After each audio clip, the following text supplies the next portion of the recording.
Welcome to Odia study plus.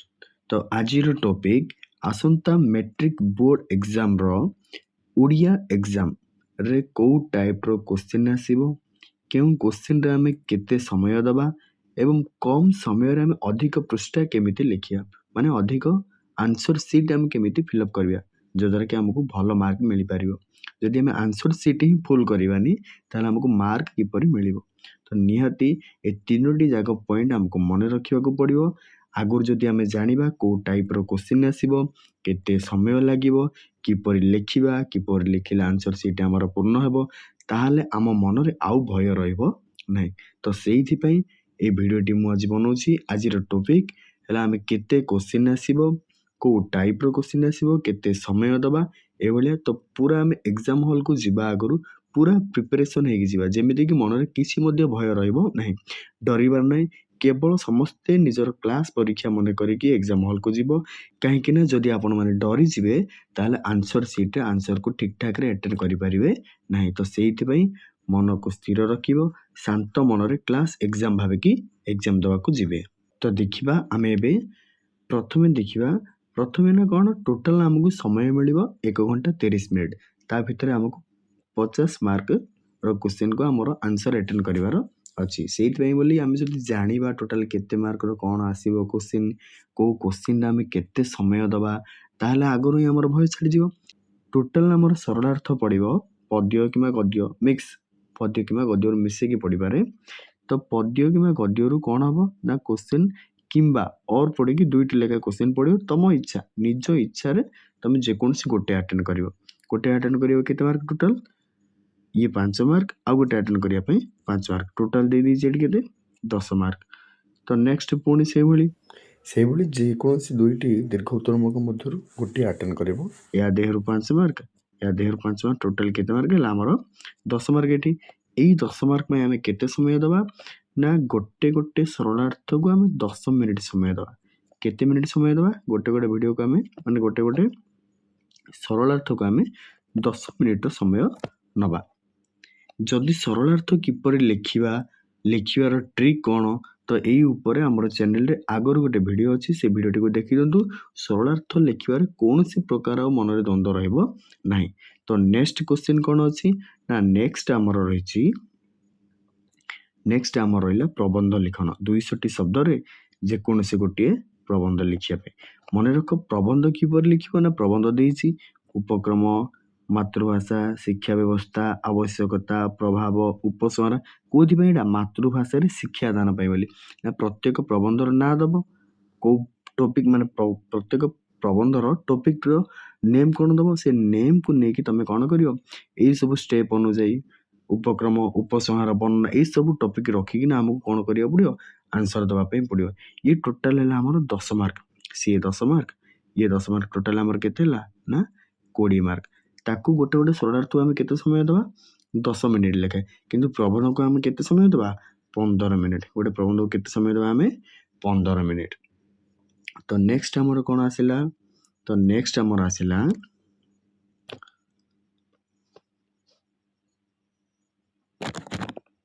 Next हमर आसीबो, next आसीबो हमर दुईटी पत्र लिखन, से मध्यरु जेकोसी गोटे लिखिबा, आ दुईटी दरखास्त, से मध्यरु जेकोसी गोटे लिखिबा। दुईटी जाको 5-5 मार्क रो। तो प्रत्येक को हमें गोटे गोटे क्वेश्चन पय हमें 10 मिनिट लेखे समय नबा। 10 मिनिट पत्र लिखन, 10 मिनिट दरखास्त 10 मिनिट।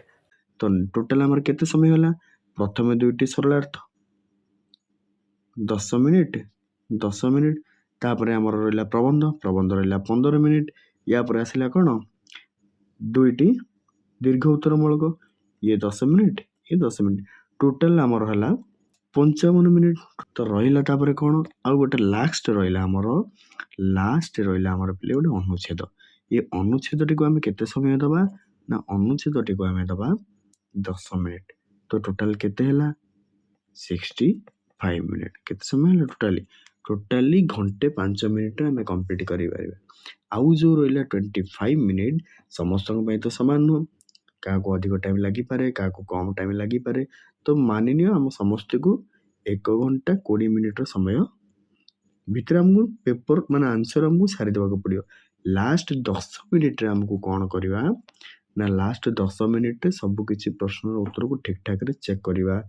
କୋଶ୍ଚିନ୍ କୋଉଟା ରହିଲା କି ଆନ୍ସର୍ ଆମେ କୋଉଟା ଛାଡ଼ିଦେଲେ କି କିଛି ଆଟେଣ୍ଡ କରିପାରିଲେ ଏ ସବୁ କିଛି ଚେକ୍ କରିବା। ତ ଶେଷ ଟିପ୍ସରେ ମୁଁ କ'ଣ ଜଣେଇବି ନା ଆମେ କିପରି ଲେଖିଲେ ଦେଖିବା ପାଇଁ ଆମକୁ ସୁନ୍ଦର ଲାଗିବ। ମାନେ ଯିଏ ବି ତମର ଆନ୍ସର୍ ସିଟ୍ ଦେଖିବ ଆନ୍ସର୍ଟି ଦେଖିବା ପାଇଁ ସୁନ୍ଦର ହେଇଥିଲେ ହିଁ ସେ ତ ଠିକ୍ ମାର୍କ ଦେବ। କେଉଁ ଭଳିଆ ଲେଖିବା ଆମେ କିପରି ଲେଖିବା କେଉଁ ଭଳିଆ ଲେଖିଲେ ଆମର ଆନ୍ସର୍ ସିଟ୍ ଜଲ୍ଦି ଜଲ୍ଦି ପୂର୍ଣ୍ଣ ହେଇପାରିବ। ତ ସେଇଥିପାଇଁ ଗୋଟେ ସବୁଠୁ ବେଷ୍ଟ ଟ୍ରିକ୍ ହେଲା କ'ଣ ଧରିନିଅ ଏଇଟା ତମର ହେଉଛି ଧରିନିଅ ଏଇଟା ତମର ଆନ୍ସର୍ ସିଟ୍ ଏଇଟା ତମର। ତ ତୁମେ କ'ଣ କରିବ ନା ପ୍ରଥମେ ମାର୍ଜିନ୍ ଉପର ପଟରୁ ତୁମେ ଯେତିକି ଛାଡ଼ିବ ତଳ ପଟରୁ ମଧ୍ୟ ସେତିକି, ଆଉ ଦି ପଟରୁ ମଧ୍ୟ କ'ଣ କରିବ ସମାନ ଛାଡ଼ିବ। ମନେ ରଖ ଗାର ଟାଣିବନି, କେବଳ ତୁମ ମନରେ ଗୋଟେ ଇମାଜିନ୍ କରିବ ଯେ ଉପରୁ ଯେତିକି ମୁଁ ଛାଡ଼ିବି ତଳକୁ ମଧ୍ୟ ସେତିକି ଛାଡ଼ିବି, ଏପଟେ ଯେତିକି ଛାଡ଼ିବି ସେପଟେ ମଧ୍ୟ ସେତିକି ଛାଡ଼ିବି। ଛାଡ଼ିବା ଦ୍ୱାରା ଆମର ହେବ କ'ଣ ଦେଖିବା ପାଇଁ ଅକ୍ଷରଟି ସୁନ୍ଦର ଲାଗିବ, ପାରାଗ୍ରାଫଟି ଦେଖିବା ପାଇଁ ବହୁତ ଭଲ ଲାଗିବ, ପେପରଟି ଦେଖିବା ପାଇଁ ଆକର୍ଷଣୀୟ ହେବ।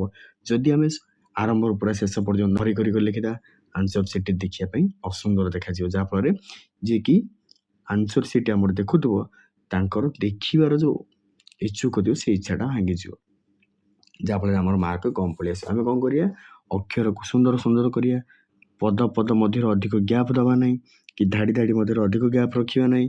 ଯାହା ବି ଲେଖିବା ଆମେ ମାର୍ଜିନ୍ ହିସାବରେ ଲେଖିବା, ଠିକ୍ ମାର୍ଜିନ୍, ଏପଟରୁ ଯେମିତି ଅଧିକ ବାହାରକୁ ନ ବାହାରେ ଏପଟେ ଆରମ୍ଭ କଲାଠୁ ଗୋଟେ ବାହାରକୁ ନ ବାହାରେ, ମାନେ ସିଧା ଯେପରି ଲାଇନ୍ ରହିବ ଆମେ ସେଇଭଳିଆ ଦେଖିବା।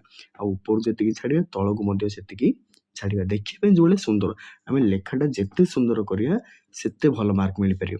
ଧନ୍ୟ ଆମେ କିଛି ଗୋଟେ ଲେଖା ଲେଖିଦେଲେ ଭୁଲ ହେଇଗଲା ତ ଆମେ ଏଇଭଳି ଭୁଲ କରିକି ମାନେ ପୁରା ଆମେ କ'ଣ ପିଚି ରାସ୍ତା ପୁରା କରିଦେଉଛେ, ସେଇଭଳିଆ ଆମେ କରିବାନି। ଆମେ କ'ଣ କରିବା ନା ଜଷ୍ଟ ଧନ୍ୟ ଆମେ କ'ଣ ଲେଖୁଛେ ପରିଷ୍କାର ମନେକର ଆମେ ଲେଖିଲେ କିଛି ଆମର ଭୁଲ ହେଇଗଲା ତାହେଲେ ଆମେ କ'ଣ କରିବା ଜଷ୍ଟ ଗୋଟେ ଗାର ପକେଇକିନା ଛାଡ଼ିଦେବା। ଯାହାଫଳରେ ହେବ କ'ଣ ଯେତେବେଳେ ଆମର ଯେଉଁ ଆନ୍ସର୍ ସିଟ୍ ଯେଉଁମାନେ ଦେଖିଲେ ସମୟରେ କ'ଣ ହେବ ଭୁଲଟାକୁ ମାନେ ସେତେ ନଜରକୁ ଆସିବ ନାହିଁ। ଭୁଲଟା ଆମର ହେବ କ'ଣ ନା ଦେଖ ପିଲେ ମଣିଷର ଏମିତି ଗୋଟେ ପ୍ରକୃତି 100 ଭଲ କାମ କରିଦିଅ ତମେ ସେଇ ସବୁ କାହା ନଜରକୁ ଆସିବ। ଯଦି ତମେ ଗୋଟିଏ ମଧ୍ୟ ଭୁଲ କାମ କରିଦେଲ ନା ସେଇଟାକୁ ସମସ୍ତେ ଧରିକି ବସିବେ। ସେଇଭଳିଆ ତମେ ପେପରଟା ଯାକୁ ପୁରା ଠିକ୍ ଠାକ୍ ଲେଖିଥାଅ କିନ୍ତୁ ଗୋଟେ ଭୁଲ ମାରିକି ପୁରା ଗାଜିଆ କରିଦେଇଛନ୍ତି ମାନେ ପୁରା ପିଚୁ ରାସ୍ତା ପୁରା ପକେଇ ଦେଇଛନ୍ତି, ତାହେଲେ ସେଇଟାକୁ ପ୍ରଥମେ ନଜରଟା ଦିଅ, ଇମ୍ପ୍ରେସନ୍ କମିଯିବ, ମାର୍କ କମ୍। ତ ସେଇଥିପାଇଁ ଆମେ କ'ଣ କରିବା ଜଷ୍ଟ ଗୋଟେ ଖାଲି ଗାର ପକେଇବା ନ ଜଣା ପଡ଼ିଲା ଭଳିଆ। ଧରିନିଅ ପରୀକ୍ଷାର୍ଥୀ ପଢ଼ୁ ଯଦି ପୁରା ପଢ଼ିଲେ ଜଣାପଡ଼ିବ, ନାହିଁ ଯଦି ଦେଖିବା ପାଇଁ ସୁନ୍ଦର ଲାଗୁଛି ତାହେଲେ 5 ମାର୍କ କନଫର୍ମ, ଫୁଲ୍ ମାର୍କ ମିଳିପାରିବ। ତ ମନେ ରଖିଲ ଡରିବାର କୌଣସି କାରଣ ନାହିଁ।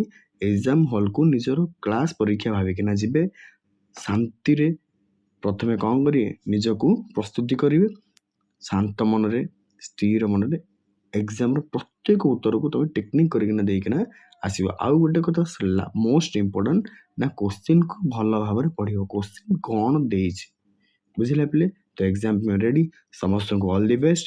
ତ ଥ୍ୟାଙ୍କ ୟୁ।